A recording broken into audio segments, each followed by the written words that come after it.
হলুদ তো শেষ, ঠিক না? রং খেলাও শেষ, গোসল করানো শেষ, এবার তো হচ্ছে খাওয়া দাওয়ার পালা। তাই আমরা দুপুরে তাড়াতাড়ি গোসল সেরে এসে খাবার খেতে চলে আসলাম।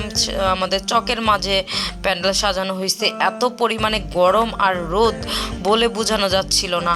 তাই আমরা সাজগোজ না করে তো চলে আসলাম খাওয়ার জন্য। সবাই অপেক্ষা করতেছিল খাবার দিবে, এদিক দিয়ে খাবারও দিয়ে দিল। আমার প্লেট ছিল এটা, কেউ আমার প্লেটে নজর দিবে না। তারপরে খাওয়া দাওয়া শেষ, সোনার বাংলাদেশ চলে আসলাম আমার বোনের কাছে।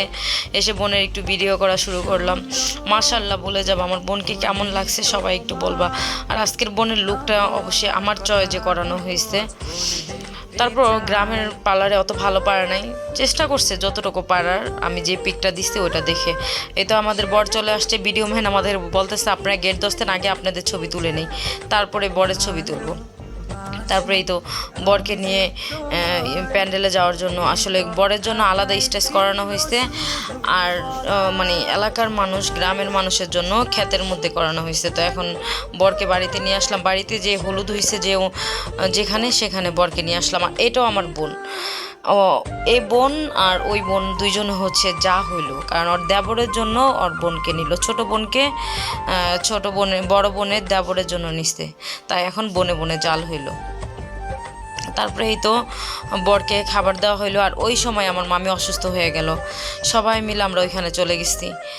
তারপরে মামিকে একটু সুস্থ করে আবার চলে আসলাম প্যান্ডেলে। এই যে দুইজন, ওরা দুজন হচ্ছে বোন, দেবরের জন্য ছোট বোনকে নিচ্ছে। আর ওটা হচ্ছে বড় বোন, এই যে পিছনে যেটা এটা হচ্ছে বড় বোন, আর সামনে কনে যেটা এটা হচ্ছে ছোট বোন।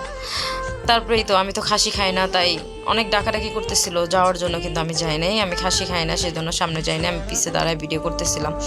আর এত গরমে মানুষ কি খাবে। এখন চলে আসলো খাওয়া দাওয়া, এখনও শেষ, বরের খাওয়া শেষ। এখন তো কনেকে বিদায় করতে হবে। এদিক দিয়ে কনে কান্নাকাটি করে অস্থির হয়ে গেছে।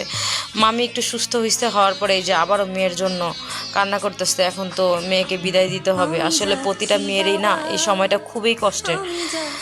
প্রতিটা মেয়ে কিভাবে যে এই সময়টা পার করে সেটা একমাত্র আল্লাহর ওই মেয়েটাই জানে, যে তার ভিতরে কতটা কষ্ট লাগে, তাই না? আজকের থেকে ওর জীবনে হয়তো বা এই বাড়িটা, একদিন ওর কাছে এই বাড়িটাই সব ছিল, আর আজকের থেকে এই বাড়িটা ওর পর হয়ে যাবে। যেটা ক্ষণিকের জন্য ওই বাড়িতে আসবে, আসার পরে আবার সময় ঘড়ির কাঁটা যেভাবে ঘুরবে ও চলে যাবে। আর ভাই বোনের ভালোবাসা এটা তো বলতেই হয় না, চলে যাচ্ছে তারপরে ভাইকে ডাকতেছে, ভাইকে জড়ায় ধরে কান্না করতেছে, তাই না?